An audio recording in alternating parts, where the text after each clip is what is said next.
The true story of the Queen of East.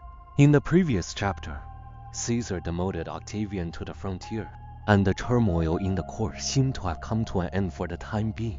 But the situation did not really calm down, but became more complicated.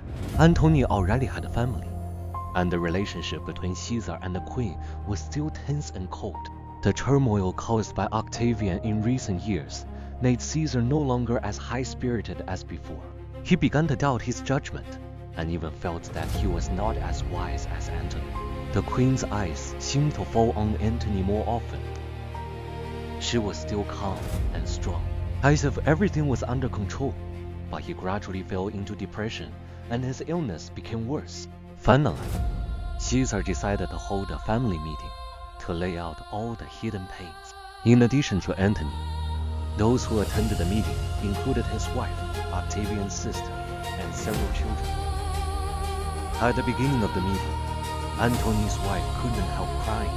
She said that she was just a victim of a political marriage, and her youth and love were all gone, only in exchange for an illusory honor. Tony was silent for a moment, nodded, and said sincerely, "You have done a lot for this family.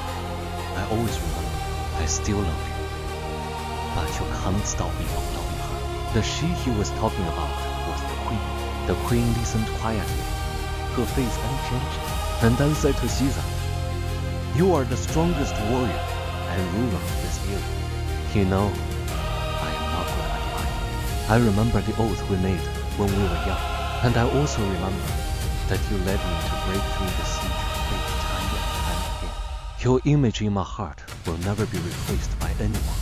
When Caesar heard this, he could no longer restrain his emotions, hugged the Queen, and tears burst out of his eyes, even more sadly.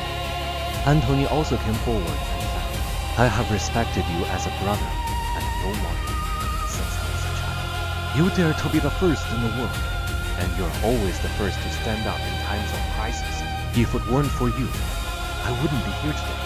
I am willing to assist you all my life, but please forgive me for not being able to restrain the love in my heart."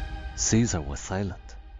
He recalled that when he was young, he left home for revenge, regardless of the life and death of his wife and children. If it weren't for Antony guarding his home for him, they might have been separated forever. He looked at Antony, and the knots in his heart slowly untied. Finally, he nodded, with fatigue and relief in his eyes. The days that followed were surprisingly calm, as if all the disputes had disappeared with the family meeting. Caesar, Antony, and the Queen reached a consensus in a delicate balance, and they turned their attention to the truly important matter: governance.